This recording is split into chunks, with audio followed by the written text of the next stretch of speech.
ಓಂ ಶಾಂತಿ. ಮಧುರಾತಿ ಮಧುರ ಶಿವ ಪರಮಾತ್ಮ ತಂದೆಯ ಮಧುರ ಮಹಾವಾಕ್ಯವನ್ನು ಕೇಳೋಣ. ಇಂದಿನ ಮುರಳಿಯ ದಿನಾಂಕವಾಗಿದೆ 5/3/2026. ಪ್ರಾತಃ ಮುರಳಿ ಬಾಪ್ತಾದ ಮಧುಬನ್. ಮಧುರ ಮಕ್ಕಳೇ, ತಂದೆಗೆ ಜ್ಞಾನಿ ಮಕ್ಕಳೇ ಪ್ರಿಯರಾಗಿದ್ದಾರೆ. ಆದ್ದರಿಂದ ತಂದೆಯ ಸಮಾನ ಮಾಸ್ಟರ್ ಜ್ಞಾನ ಸಾಗರರಾಗಿರಿ. ಪ್ರಶ್ನೆಯಾಗಿದೆ, ಕಲ್ಯಾಣಕಾರಿ ಯುಗದಲ್ಲಿ ತಂದೆಯು ಎಲ್ಲ ಮಕ್ಕಳಿಗೆ ಯಾವ ಸ್ಮೃತಿ ತರಿಸುತ್ತಾರೆ? ಉತ್ತರ: ಮಕ್ಕಳೇ, ನೀವು ತಮ್ಮ ಮನೆಯನ್ನು ಬಿಟ್ಟು 5,000 ವರ್ಷಗಳಾಯಿತು. ನೀವು 5,000 ವರ್ಷಗಳಲ್ಲಿ 84 ಜನ್ಮಗಳನ್ನು ತೆಗೆದುಕೊಂಡಿದ್ದೀರಿ. ಈಗ ಇದು ಅಂತಿಮ ಜನ್ಮವಾಗಿದೆ, ವಾನಪ್ರಸ್ಥ ಸ್ಥಿತಿಯಾಗಿದೆ. ಆದ್ದರಿಂದ ಈಗ ಮನೆಗೆ ಹೋಗುವ ತಯಾರಿ ಮಾಡಿಕೊಳ್ಳಿ. ಮತ್ತೆ ಸುಖಧಾಮದಲ್ಲಿ ಬರುತ್ತೀರಿ. ಬಲೆ, ಗೃಹಸ್ಥ ವ್ಯವಹಾರದಲ್ಲಿ ಇರಿ. ಆದರೆ ಇದೊಂದು ಅಂತಿಮ ಜನ್ಮದಲ್ಲಿ ಪವಿತ್ರರಾಗಿ ತಂದೆಯನ್ನು ನೆನಪು ಮಾಡಿ. ಗೀತೆಯಾಗಿದೆ, ಸಭೆಯಲ್ಲಿ ಜ್ಯೋತಿ ಬೆಳಗಿತು. ಓಂ ಶಾಂತಿ. ಮಕ್ಕಳು ಇದನ್ನು ತಿಳಿದುಕೊಂಡಿದ್ದೀರಿ. God is one. ಭಗವಂತನು ಒಬ್ಬರೇ ಆಗಿದ್ದಾರೆ. ಎಲ್ಲ ಆತ್ಮರ ಪಿತನು ಒಬ್ಬರೇ ಆಗಿದ್ದಾರೆ. ಅವರಿಗೆ ಪರಮಪಿತ ಪರಮಾತ್ಮನೆಂದು ಹೇಳಲಾಗುತ್ತದೆ. ಸೃಷ್ಟಿಯ ರಚಯಿತನು ಒಬ್ಬರೇ ಆಗಿದ್ದಾರೆ. ಅನೇಕರಾಗಿರಲು ಸಾಧ್ಯವಿಲ್ಲ. ಈ ಸಿದ್ಧಾಂತದ ಅನುಸಾರ ಮನುಷ್ಯರು ತಮ್ಮನ್ನು ಭಗವಂತನೆಂದು ಕರೆಸಿಕೊಳ್ಳಲು ಸಾಧ್ಯವಿಲ್ಲ. ನೀವೀಗ ಈಶ್ವರಿಯ ಸೇವೆಗೆ ನಿಮಿತ್ತರಾಗಿದ್ದೀರಿ. ಈಶ್ವರನು ಹೊಸ ಪ್ರಪಂಚವನ್ನು ಸ್ಥಾಪನೆ ಮಾಡುತ್ತಿದ್ದಾರೆ. ಅದಕ್ಕೆ ಸತ್ಯಯುಗವೆಂದು ಹೇಳಲಾಗುತ್ತದೆ. ಅದಕ್ಕಾಗಿ ನೀವು ಯೋಗ್ಯರಾಗುತ್ತಿದ್ದೀರಿ. ಸತ್ಯಯುಗದಲ್ಲಿ ಯಾರೂ ಪತಿತರು ಇರುವುದಿಲ್ಲ. ನೀವೀಗ ಪಾವನರು ಆಗುತ್ತಿದ್ದೀರಿ. ತಂದೆಯು ತಿಳಿಸುತ್ತಾರೆ, ನಾನು ಪತಿತ ಪಾವನನಾಗಿದ್ದೇನೆ ಮತ್ತು ನೀವು ಮಕ್ಕಳಿಗೆ ಶ್ರೇಷ್ಠ ಮತವನ್ನು ಕೊಡುತ್ತೇನೆ. ನಿರಾಕಾರ ತಂದೆಯಾದ ನನ್ನನ್ನು ನೆನಪು ಮಾಡುವುದರಿಂದ ನೀವು ಪತಿತ ತಮೋಪ್ರಧಾನರಿಂದ ಪಾವನ ಸತೋಪ್ರಧಾನರಾಗಿ ಬಿಡುತ್ತೀರಿ. ನೆನಪು ಎಂಬ ಯೋಗಾಗ್ನಿಯಿಂದ ನಿಮ್ಮ ಪಾಪಗಳು ನಾಶವಾಗುತ್ತವೆ. ಸಾಧು ಮೊದಲಾದವರು ಈಶ್ವರನು ಸರ್ವವ್ಯಾಪಿ ಎಂದು ಹೇಳಿಬಿಡುತ್ತಾರೆ. ಒಂದು ಕಡೆ ಅವರು ಒಬ್ಬರೇ ಆಗಿದ್ದಾರೆಂದು ಹೇಳುತ್ತಾರೆ. ಇಲ್ಲಂತೂ ಅನೇಕರು ತನ್ನನ್ನೇ ಭಗವಂತನೆಂದು ತಿಳಿದುಕೊಳ್ಳುತ್ತಾರೆ. ಶ್ರೀ ಶ್ರೀ 108 ಎಂದು ಕರೆಸಿಕೊಳ್ಳುತ್ತಾರೆ. ವಾಸ್ತವದಲ್ಲಿ ಜಗತ್ತಿನ ಗುರು ಒಬ್ಬರೇ ಆಗಿದ್ದಾರೆ. ಇಡೀ ಜಗತ್ತನ್ನು ಪಾವನ ಮಾಡುವವರು ಒಬ್ಬರೇ ಪರಮಾತ್ಮ. ಇಡೀ ಪ್ರಪಂಚವನ್ನು ದುಃಖದಿಂದ ಮುಕ್ತರನ್ನಾಗಿ ಮಾಡುತ್ತಾರೆ. ಅವರೇ ದುಃಖಹರ್ತ ಸುಖಕರ್ತನಾಗಿದ್ದಾರೆ. ಮನುಷ್ಯರಿಗೆ ಇದನ್ನು ಹೇಳಲು ಸಾಧ್ಯವಿಲ್ಲ. ಇದನ್ನು ಸಹ ನೀವು ಮಕ್ಕಳು ತಿಳಿದುಕೊಂಡಿದ್ದೀರಿ. ಇದು ಪತಿತ ಪ್ರಪಂಚವಾಗಿದೆ. ಎಲ್ಲರೂ ಪತಿತರಾಗಿದ್ದಾರೆ. ಪಾವನ ಪ್ರಪಂಚದಲ್ಲಿ ಯಥಾ ರಾಜಾರಾಣಿ ತಥಾ ಪ್ರಜಾ ಆಗಿರುತ್ತಾರೆ. ಸತ್ಯಯುಗದಲ್ಲಿ ಪೂಜ್ಯ ಮಹಾರಾಜ ಮಹಾರಾಣಿಯರಾಗಿರುತ್ತೀರಿ. ನಂತರ ಭಕ್ತಿ ಮಾರ್ಗದಲ್ಲಿ ಪೂಜಾರಿಗಳಾಗಿ ಬಿಡುತ್ತೀರಿ. ಸತ್ಯಯುಗದಲ್ಲಿ ಯಾರು ಮಹಾರಾಜ ಯಾರು ಮಹಾರಾಣಿ ಇದ್ದರೋ ಅವರಲ್ಲಿ 2 ಕಲೆಗಳು ಕಡಿಮೆಯಾದಾಗ ಕೇವಲ ರಾಜಾರಾಣಿ ಎಂದು ಹೇಳಲಾಗುತ್ತದೆ. ಇವು ಬಹಳ ವಿಸ್ತಾರದ ಮಾತುಗಳಾಗಿವೆ. ಇಲ್ಲವಾದರೆ 1 ಸೆಕೆಂಡಿನಲ್ಲಿ ಜೀವನ್ಮುಕ್ತಿ ಎಂಬ ಗಾಯನವಿದೆ. ತಂದೆಯು ತಿಳಿಸುತ್ತಾರೆ, ಬಲೆ, ಗೃಹಸ್ಥ ವ್ಯವಹಾರದಲ್ಲಿರಿ. ಆದರೆ ಈ ಅಂತಿಮ ಜನ್ಮದಲ್ಲಿ ಪವಿತ್ರರಾಗಿರಿ. ಈಗ ವಾನಪ್ರಸ್ಥ ಸ್ಥಿತಿಯಾಗಿದೆ. ವಾನಪ್ರಸ್ಥ ಅಥವಾ ಶಾಂತಿಧಾಮ ಒಂದೇ ಮಾತಾಗಿದೆ. ಅಲ್ಲಿ ಆತ್ಮರು ಬ್ರಹ್ಮ ತತ್ವದಲ್ಲಿ ಇರುತ್ತಾರೆ. ಅದಕ್ಕೆ ಬ್ರಹ್ಮಾಂಡವೆಂದು ಹೇಳುತ್ತಾರೆ. ವಾಸ್ತವದಲ್ಲಿ ಆತ್ಮಗಳು ಅಂಡಾಕಾರದಲ್ಲಿ ಇರುವುದಿಲ್ಲ. ಆತ್ಮವು ಬಿಂದುವಾಗಿದೆ. ತಂದೆಯು ತಿಳಿಸುತ್ತಾರೆ, ಯಾರೆಲ್ಲ ಆತ್ಮರಿದ್ದಾರೆಯೋ ಅವರೆಲ್ಲ ಈ ಡ್ರಾಮಾದಲ್ಲಿ ಪಾತ್ರಧಾರಿಗಳು. ಹೇಗೆ ಪಾತ್ರಧಾರಿಗಳು ನಾಟಕದಲ್ಲಿ ವೇಷವನ್ನು ಬದಲಾಯಿಸುತ್ತಾರೆ, ಭಿನ್ನ ಭಿನ್ನ ಪಾತ್ರವನ್ನು ಅಭಿನಯಿಸುತ್ತಾರೆ, ಹಾಗೆಯೇ ಇದು ಸಹ ಬೇಹದ್ದಿನ ನಾಟಕವಾಗಿದೆ. ಆತ್ಮರು ಸೃಷ್ಟಿಯಲ್ಲಿ ಪಂಚತತ್ವಗಳಿಂದಾದ ಶರೀರದಲ್ಲಿ ಪ್ರವೇಶ ಮಾಡಿ ಆದಿಯಿಂದ ಹಿಡಿದು ಪಾತ್ರವನ್ನು ಅಭಿನಯಿಸುತ್ತಾರೆ. ಪರಮಾತ್ಮ ಮತ್ತು ಬ್ರಹ್ಮ ವಿಷ್ಣು ಶಂಕರ ಎಲ್ಲರೂ ಪಾತ್ರಧಾರಿಗಳಾಗಿದ್ದಾರೆ. ನಾಟಕದಲ್ಲಿ ಪಾತ್ರವನ್ನು ಅಭಿನಯಿಸಲು ಭಿನ್ನ ಭಿನ್ನ ಪ್ರಕಾರದ ಉಡುಪು ಸಿಗುತ್ತದೆಯಲ್ಲವೇ? ಮನೆಯಲ್ಲಿ ಆತ್ಮರೆಲ್ಲರೂ ಅಶರೀರಿಯಾಗಿರುತ್ತಾರೆ. ನಂತರ ಯಾವಾಗ ಪಂಚತತ್ವಗಳ ಶರೀರವು ತಯಾರಾಗುತ್ತದೆ ಆಗ ಅದರಲ್ಲಿ ಆತ್ಮವು ಪ್ರವೇಶ ಮಾಡುತ್ತದೆ. 84 ಶರೀರಗಳು ಸಿಗುತ್ತವೆ. ಅದಕ್ಕೆ ಹೆಸರುಗಳು ಅಷ್ಟೇ ಬದಲಾಗುತ್ತದೆ. ಆತ್ಮದ ಹೆಸರು ಒಂದೇಯಾಗಿದೆ. ಶಿವ ತಂದೆಯಂತೂ ಪತಿತ ಪಾವನನಾಗಿದ್ದಾರೆ. ಅವರಿಗೆ ತಮ್ಮದೇ ಆದ ಶರೀರವಿಲ್ಲ. ಶರೀರದ ಆಧಾರವನ್ನು ತೆಗೆದುಕೊಳ್ಳಬೇಕಾಗುತ್ತದೆ. ತಂದೆಯು ತಿಳಿಸುತ್ತಾರೆ, ನನ್ನ ಹೆಸರಾಗಿದೆ ಶಿವ. ಬಲೆ, ಹಳೆಯ ಶರೀರದಲ್ಲಿ ಬರುತ್ತೇನೆ, ಆದರೆ ಇವರ ಶರೀರದ ಹೆಸರೇ ಬೇರೆಯಾಗಿದೆ. ಅವರಿಗೆ ಅವ್ಯಕ್ತ ಹೆಸರಿದೆ. ನಾನು ಪ್ರವೇಶ ಮಾಡಿದ ನಂತರ ಅವ್ಯಕ್ತ ಹೆಸರು ಬಂದಿದೆ. ಹೇಗೆ ಒಂದು ಧರ್ಮದವರು ಇನ್ನೊಂದು ಧರ್ಮದಲ್ಲಿ ಹೋದರೆ ಹೆಸರು ಬದಲಾಗುತ್ತದೆ, ನೀವು ಸಹ ಶೂದ್ರ ಧರ್ಮದಿಂದ ಬ್ರಾಹ್ಮಣ ಧರ್ಮದಲ್ಲಿ ಬಂದಿದ್ದೀರಿ, ಆದ್ದರಿಂದ ಹೆಸರು ಬದಲಾಗಿದೆ. ಬರೆಯುತ್ತೀರಿ ಶಿವಬಾಬಾ ಥ್ರೂ ಕೇರ್ ಆಫ್ ಬ್ರಹ್ಮ. ಶಿವ ತಂದೆಯು ಪರಮಪಿತ ಪರಮಾತ್ಮನಾಗಿದ್ದಾರೆ. ಅವರಿಗೆ ಹೆಸರು ಬದಲಾಗುವುದಿಲ್ಲ. ಶಿವ ತಂದೆಯು ಬ್ರಹ್ಮರವರ ಮೂಲಕ ಆದಿ ಸನಾತನ ದೇವಿ ದೇವತಾ ಧರ್ಮದ ಸ್ಥಾಪನೆ ಮಾಡಿಸುತ್ತಿದ್ದಾರೆ. ಯಾವ ಧರ್ಮವು ಈಗ ಪ್ರಾಯಲೋಪವಾಗಿ ಬಿಟ್ಟಿದೆ.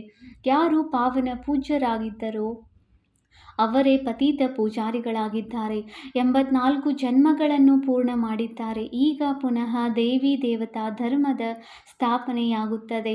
ಪರಮಪಿತೆ ಪರಮಾತ್ಮನು ಬಂದು ಬ್ರಹ್ಮರವರ ಮೂಲಕ ಪುನಃ ಸ್ಥಾಪನೆ ಮಾಡಿಸುತ್ತಾರೆಂದು ಗಾಯನವಿದೆ. ಅಂದ ಮೇಲೆ ಬ್ರಾಹ್ಮಣರು ಅವಶ್ಯವಾಗಿ ಬೇಕು. ಬ್ರಹ್ಮ ಮತ್ತು ಬ್ರಾಹ್ಮಣರು ಎಲ್ಲಿಂದ ಬಂದರು? ಶಿವ ತಂದೆಯು ಬಂದು ಬ್ರಹ್ಮರವರ ಮೂಲಕ ದತ್ತು ಮಾಡಿಕೊಳ್ಳುತ್ತಾರೆ. ನೀವು ನನ್ನವರಾಗಿದ್ದೀರಿ ಎಂದು ಹೇಳುತ್ತಾರೆ. ಶಿವ ತಂದೆಯ ಮಕ್ಕಳಂತೂ ಆಗಿಯೇ ಇದ್ದೀರಿ ಮತ್ತು ಬ್ರಹ್ಮರವರ ಮೂಲಕ ನೋಡಿದಾಗ ನೀವು ಮೊಮ್ಮಕ್ಕಳಾಗುತ್ತೀರಿ. ಎಲ್ಲ ಪ್ರಜೆಗಳಿಗೆ ಪಿತನು ಒಬ್ಬರೇ ಆಗಿದ್ದಾರೆ. ಎಷ್ಟೊಂದು ಮಂದಿ ಮಕ್ಕಳು ಕುಮಾರ ಕುಮಾರಿಯರಾಗಿದ್ದಾರೆ. ಅವರನ್ನು ಶಿವ ತಂದೆಯು ಬ್ರಹ್ಮರವರ ಮೂಲಕ ದತ್ತು ಮಾಡಿಕೊಳ್ಳುತ್ತಾರೆ. ಮನುಷ್ಯರಿಗೆ ಇದು ಗೊತ್ತಿಲ್ಲ. ತಂದೆಯು ಬಂದು ಆದಿ ಸನಾತನ ದೇವಿ ದೇವತಾ ಧರ್ಮವನ್ನು ಸ್ಥಾಪನೆ ಮಾಡುತ್ತಾರೆ. ಅಂದರೆ ಹೊಸದಾಗಿ ಬರುತ್ತಿರುತ್ತಾರೆ ಎಂದಲ್ಲ. ಹೇಗೆ ಪ್ರಳಯವಾಯಿತು, ನಂತರ ಸಾಗರದಲ್ಲಿ ಎಲೆಯ ಮೇಲೆ ಕೃಷ್ಣನು ತೇಲಿ ಬಂದನೆಂದು ತೋರಿಸುತ್ತಾರೆ. ಆದರೆ ಇವೆಲ್ಲವೂ ಕಲ್ಪನೆಯ ಕಥೆಗಳಾಗಿವೆ. ಈ ವಿಶ್ವದ ಚರಿತ್ರೆ ಭೂಗೋಳವು ಪುನರಾವರ್ತನೆಯಾಗುತ್ತಿರುತ್ತದೆ. ಆತ್ಮವು ಅಮರವಾಗಿದೆ, ಅದರಲ್ಲಿ ಪಾತ್ರವೂ ಅಮರವಾಗಿದೆ. ಪಾತ್ರವೆಂದೂ ಸವೆಯುವುದಿಲ್ಲ. ಸತ್ಯಯುಗದಲ್ಲಿ ಅದೇ ಲಕ್ಷ್ಮೀನಾರಾಯಣರ ಸೂರ್ಯವಂಶಿ ರಾಜಧಾನಿಯು ನಡೆದು ಬರುತ್ತದೆ. ಅದೆಂದೂ ಬದಲಾಗುವುದಿಲ್ಲ. ಪ್ರಪಂಚವು ಹೊಸದರಿಂದ ಹಳೆಯದು, ಹಳೆಯದರಿಂದ ಹೊಸದು ಆಗುತ್ತಿರುತ್ತದೆ. ಪ್ರತಿಯೊಬ್ಬರಿಗೆ ಅವಿನಾಶಿ ಪಾತ್ರವು ಸಿಕ್ಕಿದೆ. ತಂದೆಯು ತಿಳಿಸುತ್ತಾರೆ, ಭಕ್ತಿ ಮಾರ್ಗದಲ್ಲಿ ಭಕ್ತರು ಯಾವ ಯಾವ ಭಾವನೆಯಿಂದ ಭಕ್ತಿ ಮಾಡುವರೋ ಅದರನುಸಾರವೇ ಸಾಕ್ಷಾತ್ಕಾರ ಮಾಡಿಸುತ್ತೇನೆ. ಕೆಲವರಿಗೆ ಹನುಮಂತನ, ಕೆಲವರಿಗೆ ಗಣೇಶನ ಸಾಕ್ಷಾತ್ಕಾರವನ್ನು ಮಾಡಿಸುತ್ತೇನೆ. ಅವರ ಆ ಶುಭ ಭಾವನೆಯನ್ನು ಪೂರ್ಣಗೊಳಿಸುತ್ತೇನೆ. ಇದು ಸಹ ಡ್ರಾಮಾದಲ್ಲಿ ನಿಗದಿಯಾಗಿದೆ. ಭಗವಂತನು ಎಲ್ಲರಲ್ಲಿಯೂ ಇದ್ದಾರೆಂದು ಮನುಷ್ಯರು ತಿಳಿದು ಅವರನ್ನು ಸರ್ವವ್ಯಾಪಿ ಎಂದು ಹೇಳಿಬಿಡುತ್ತಾರೆ. ಭಕ್ತ ಮಾಲೆಯೂ ಇದೆ. ಪುರುಷರಲ್ಲಿ ಶಿರೋಮಣಿ ನಾರದನೆಂದು ಗಾಯನವಿದೆ. ಸ್ತ್ರೀಯರಲ್ಲಿ ಮೀರಾ ಶಿರೋಮಣಿಯಾಗಿದ್ದಾಳೆ. ಭಕ್ತ ಮಾಲೆಯೇ ಬೇರೆ, ರುದ್ರ ಮಾಲೆಯೇ ಬೇರೆ, ಜ್ಞಾನದ ಮಾಲೆಯೇ ಬೇರೆಯಾಗಿದೆ. ಭಕ್ತರ ಮಾಲೆಯನ್ನೆಂದೂ ಪೂಜಿಸುವುದಿಲ್ಲ. ರುದ್ರ ಮಾಲೆಯನ್ನು ಪೂಜಿಸಲಾಗುತ್ತದೆ. ಮೇಲೆ ಹೂವು, ನಂತರ ಜೋಡಿ ಮಣಿಗಳು, ಅನಂತರ ನೀವು ಮಕ್ಕಳು. ಯಾರು ರಾಜ ಸಿಂಹಾಸನದ ಮೇಲೆ ಕುಳಿತುಕೊಳ್ಳುತ್ತೀರೋ ಅವರ ಸೂಚಕವಾಗಿ ಮಣಿಗಳ ಮಾಲೆಯಿದೆ. ರುದ್ರ ಮಾಲೆಯೇ ವಿಷ್ಣುವಿನ ಮಾಲೆಯಾಗಿದೆ. ಭಕ್ತರ ಮಾಲೆಗೆ ಕೇವಲ ಗಾಯನವಾಗುತ್ತದೆ. ಈ ರುದ್ರ ಮಾಲೆಯನ್ನು ಎಲ್ಲರೂ ತಿರುಗಿಸುತ್ತಾರೆ. ನೀವು ಭಕ್ತರಲ್ಲ, ಜ್ಞಾನಿಗಳಾಗಿದ್ದೀರಿ. ತಂದೆಯು ತಿಳಿಸುತ್ತಾರೆ, ನನಗೆ ಜ್ಞಾನಿ ಆತ್ಮಗಳೇ ಪ್ರಿಯರಾಗಿದ್ದಾರೆ. ತಂದೆಯೇ ಜ್ಞಾನ ಸಾಗರನಾಗಿದ್ದಾರೆ. ನೀವು ಮಕ್ಕಳಿಗೆ ಜ್ಞಾನವನ್ನು ಕೊಡುತ್ತಿದ್ದಾರೆ. ನಿಮ್ಮ ಮಾಲೆಯು ಪೂಜೆ ಮಾಡಲ್ಪಡುತ್ತದೆ. 8 ರತ್ನಗಳಿಗೂ ಪೂಜೆಯಾಗುತ್ತದೆ, ಏಕೆಂದರೆ ಜ್ಞಾನಿ ಆತ್ಮಗಳು ಆಗಿರುವುದರಿಂದ ಅವರ ಪೂಜೆ ನಡೆಯುತ್ತದೆ. ನವರತ್ನಗಳ ಉಂಗುರವನ್ನು ಮಾಡಿಸಿ ಧರಿಸುತ್ತಾರೆ, ಏಕೆಂದರೆ ಇವರು ಭಾರತವನ್ನು ಸ್ವರ್ಗವನ್ನಾಗಿ ಮಾಡುತ್ತಾರೆ. ಪಾಸ್ ವಿತ್ ಆನರ್ ಆಗುತ್ತಾರೆ. ಆದ್ದರಿಂದ ಅವರ ಗಾಯನವಿದೆ. 9ನೇ ಮಣಿಯಾಗಿ ಮಧ್ಯದಲ್ಲಿ ಶಿವ ತಂದೆಯನ್ನು ಇಡುತ್ತಾರೆ. ಅದಕ್ಕೆ ನವರತ್ನಗಳೆಂದು ಹೇಳುತ್ತಾರೆ. ಇದು ವಿವರವಾದ ಜ್ಞಾನವಾಗಿದೆ. ತಂದೆಯನ್ನು ಕೇವಲ ಇಷ್ಟನ್ನೇ ಹೇಳುತ್ತಾರೆ, ಮಕ್ಕಳೇ, ತಂದೆ ಮತ್ತು ಆಸ್ತಿಯನ್ನು ನೆನಪು ಮಾಡಿರಿ, ಆಗ ನಿಮ್ಮ ವಿಕರ್ಮಗಳು ವಿನಾಶವಾಗುತ್ತವೆ ಮತ್ತು ನೀವು ಹೊರಟು ಹೋಗುವಿರಿ. ಪತಿತ ಆತ್ಮರು ಪಾವನ ಪ್ರಪಂಚದಲ್ಲಿ ಹೋಗಲು ಸಾಧ್ಯವಿಲ್ಲ. ಇಲ್ಲಿ ಎಲ್ಲರೂ ಪತಿತರಾಗಿದ್ದಾರೆ. ದೇವತೆಗಳ ಶರೀರವಂತೂ ಪವಿತ್ರ ನಿರ್ವಿಕಾರಿಯಾಗಿರುತ್ತದೆ. ಅವರು ಪೂಜ್ಯರಾಗಿದ್ದಾರೆ. ಯಥಾ ರಾಜ ರಾಣಿ ತಥಾ ಪ್ರಜೆ. ಎಲ್ಲರೂ ಪೂಜ್ಯರಾಗಿರುತ್ತಾರೆ. ಇಲ್ಲಿ ಎಲ್ಲರೂ ಪೂಜಾರಿಗಳಾಗಿದ್ದಾರೆ. ಅಲ್ಲಿ ದುಃಖದ ಮಾತಿರುವುದಿಲ್ಲ. ಅದಕ್ಕೆ ಸ್ವರ್ಗ ಸುಖಧಾಮವೆಂದು ಹೇಳಲಾಗುತ್ತದೆ. ಅಲ್ಲಿ ಸುಖ, ಶಾಂತಿ, ಸಂಪತ್ತು ಎಲ್ಲವೂ ಇತ್ತು. ಈಗಂತೂ ಏನೂ ಇಲ್ಲ. ಆದ್ದರಿಂದ ಇದಕ್ಕೆ ನರಕ, ಅದಕ್ಕೆ ಸ್ವರ್ಗವೆಂದು ಹೇಳಲಾಗುತ್ತದೆ. ನಾವಾತ್ಮರು ಶಾಂತಿಧಾಮದ ನಿವಾಸಿಗಳಾಗಿದ್ದೇವೆ. ಅಲ್ಲಿಂದ ಪಾತ್ರವನ್ನು ಅಭಿನಯಿಸಲು ಬರುತ್ತೇವೆ.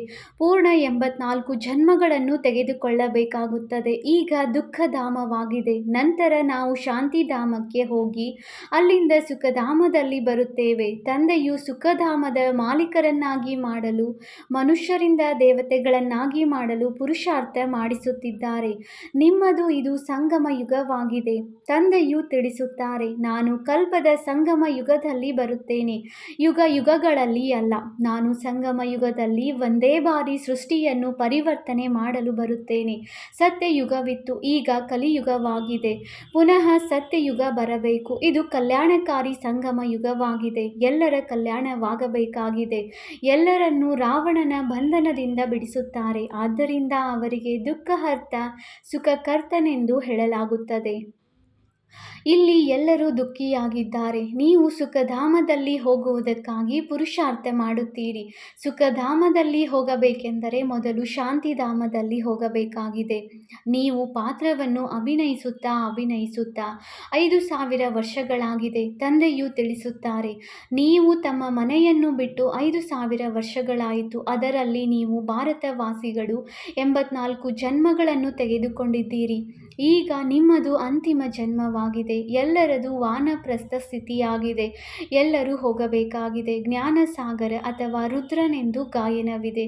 ಇದು ಶಿವಜ್ಞಾನ ಯಜ್ಞವಾಗಿದೆ. ಪತಿತ ಪಾವನನು ಶಿವನಾಗಿದ್ದಾರೆ. ಪರಮಾತ್ಮನು ಶಿವನಾಗಿದ್ದಾರೆ. ರುದ್ರ ಎಂಬ ಹೆಸರನ್ನು ಭಕ್ತರು ಇಟ್ಟಿದ್ದಾರೆ. ಆದರೆ ಅವರ ಮೂಲ ಹೆಸರು ಒಂದೇ ಆಗಿದೆ, ಶಿವ. ಶಿವ ತಂದೆಯು ಪ್ರಜಾಪಿತ ಬ್ರಹ್ಮರವರ ಮೂಲಕ ಸ್ಥಾಪನೆ ಮಾಡಿಸುತ್ತಾರೆ. ಬ್ರಹ್ಮನು ಒಬ್ಬರೇ ಆಗಿದ್ದಾರೆ. ಇವರು ಪತಿತ, ಮತ್ತೆ ಇವರೇ ಪಾವನ ಬ್ರಹ್ಮನಾಗುತ್ತಾರೆ. ಆಗ ಪರಿಷ್ಠೆಯಾಗುತ್ತಾರೆ. ಸೂಕ್ಷ್ಮ ವತನದಲ್ಲಿ ಯಾವ ಬ್ರಹ್ಮನನ್ನು ತೋರಿಸುತ್ತಾರೆಯೋ ಅವರು ಬೇರೆ ಅಲ್ಲ, ಬ್ರಹ್ಮನು ಒಬ್ಬರೇ ಆಗಿದ್ದಾರೆ. ಇಲ್ಲಿದ್ದಾಗ ವ್ಯಕ್ತ ಬ್ರಹ್ಮ, ಪರಿಷ್ಠೆಯಾದ ಮೇಲೆ ಅವ್ಯಕ್ತ ಬ್ರಹ್ಮ. ಇವರು ಸಂಪೂರ್ಣ ಪಾವನರಾಗಿ ಬಿಟ್ಟರೆ ಸೂಕ್ಷ್ಮ ವತನದಲ್ಲಿ ನೋಡುತ್ತೀರಿ, ಅಲ್ಲಿ ಮೂಳೆ ಮಾಂಸ ಏನೂ ಇರುವುದಿಲ್ಲ. ಹೇಗೆ ತಂದೆಯು ತಿಳಿಸಿದ್ದರು, ಯಾವ ಆತ್ಮಕ್ಕೆ ಶರೀರ ಸಿಗುವುದಿಲ್ಲವೋ ಅಲ್ಲಿಯವರೆಗೆ ಅಲೆದಾಡುತ್ತಿರುತ್ತದೆ. ಅದಕ್ಕೆ ಭೂತವೆಂದು ಹೇಳುತ್ತಾರೆ. ಶರೀರವು ಸಿಗುವವರೆಗೆ ಅಲೆದಾಡುತ್ತದೆ. ಕೆಲವು ಆತ್ಮಗಳು ಒಳ್ಳೆಯವರಿರುತ್ತಾರೆ, ಕೆಲವರು ಕೆಟ್ಟವರಿರುತ್ತಾರೆ.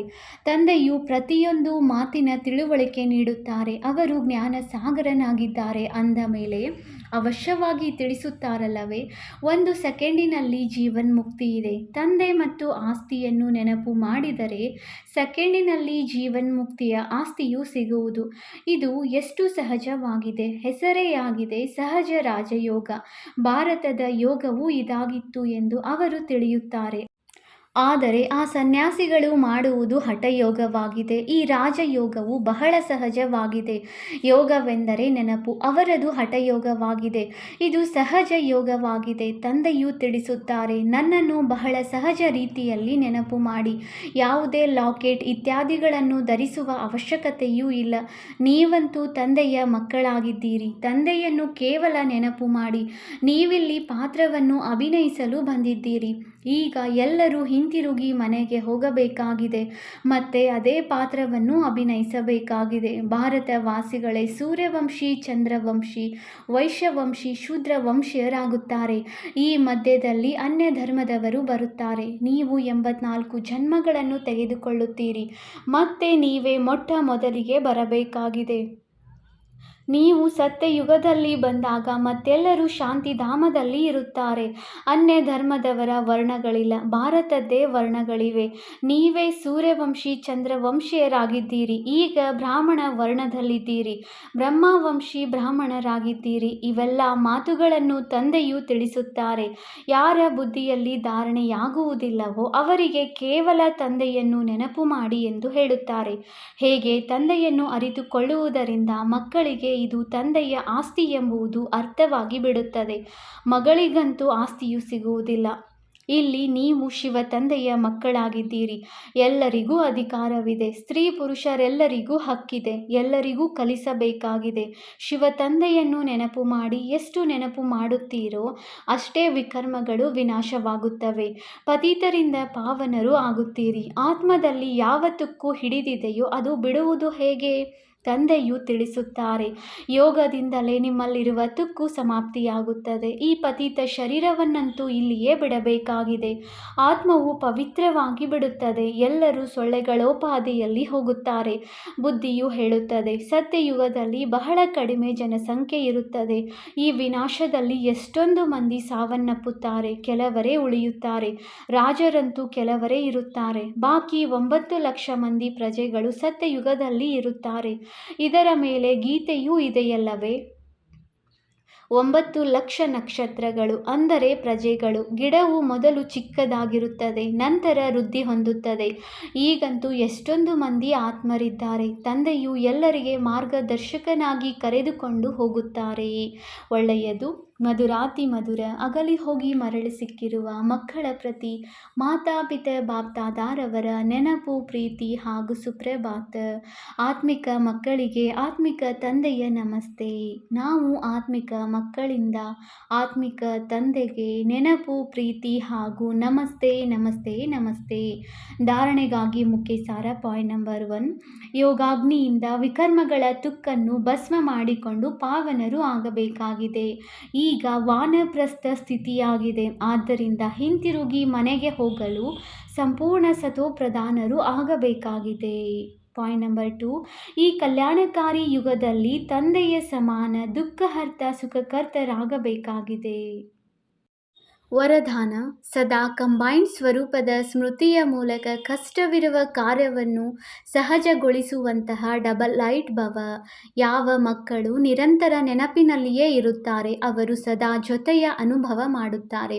ಅವರ ಮುಂದೆ ಯಾವುದೇ ಸಮಸ್ಯೆಗಳು ಬಂದರೂ ಸಹ ತನ್ನನ್ನು ಕಂಬೈನ್ಡ್ ಆಗಿರುವ ಅನುಭವ ಮಾಡುವರು, ಗಾಬರಿಯಾಗುವುದಿಲ್ಲ. ಈ ಕಂಬೈನ್ಡ್ ಸ್ವರೂಪದ ಸ್ಮೃತಿಯು ಯಾವುದೇ ಕಷ್ಟದ ಕಾರ್ಯವನ್ನು ಸಹಜವೆನ್ನುವಂತೆ ಮಾಡಿಬಿಡುತ್ತದೆ. ಯಾವಾಗ ಯಾವುದೇ ದೊಡ್ಡ ಮಾತು ಬಂದರೂ ಸಹ ತನ್ನ ಹೊರೆಯನ್ನು ತಂದೆಯ ಮೇಲಿಟ್ಟು ಸ್ವಯಂ ಡಬಲ್ ಲೈಟ್ ಆಗಿಬಿಡಿ. ಇದರಿಂದ ಹಗಲು ರಾತ್ರಿ ಪರಿಷ್ಠೆಯಂತೆ ಖುಷಿಯಲ್ಲಿ ಮನಸ್ಸಿನಿಂದ ನರ್ತಿಸುತ್ತಾ ಇರುವಿರಿ. ಸ್ಲೋಗನ್: ಯಾವುದೇ ಕಾರಣದ ನಿವಾರಣೆ ಮಾಡಿ ಸಂತುಷ್ಟವಾಗಿರುವ ಹಾಗೂ ಅನ್ಯರನ್ನು ಸಂತುಷ್ಟ ಮಾಡುವವರೇ ಸಂತುಷ್ಟ ಮಣಿಯಾಗಿದ್ದಾರೆ. ಅವ್ಯಕ್ತ ಸೂಚನೆ: ನಿಶ್ಚಯದ ಫೌಂಡೇಶನ್ ತಳಪಾಯವನ್ನು ಬಲಗೊಳಿಸಿ ಸದಾ ನಿರ್ಭಯ ಮತ್ತು ನಿಶ್ಚಿಂತರಾಗಿರಿ. ಶ್ರೀಮತ ಪ್ರಮಾಣ ಪ್ರತಿ ಹೆಜ್ಜೆ ಇದ್ದರೆ ಸದಾ ನಿಶ್ಚಿಂತರಾಗಿರುತ್ತೀರಿ ಮತ್ತು ನಿಶ್ಚಿಂತವಾಗಿದ್ದರೆ ಸದಾ ಯಥಾರ್ಥ ನಿರ್ಣಯ ಕೊಡುವರು. ಯಾವಾಗ ನಿರ್ಣಯ ಯಥಾರ್ಥವಾಗುವುದು ಆಗ ವಿಜಯಿಯಾಗುವರು. ತ್ರಿಕಾಲದರ್ಶಿ ಆತ್ಮ ಸದಾ ನಿಶ್ಚಿಂತವಾಗಿರುತ್ತಾರೆ, ಏಕೆಂದರೆ ಅವರಿಗೆ ನಿಶ್ಚಯವಿದೆ, ನಮ್ಮ ವಿಜಯ ಆಗಿದೆ. ಓಂ ಶಾಂತಿ.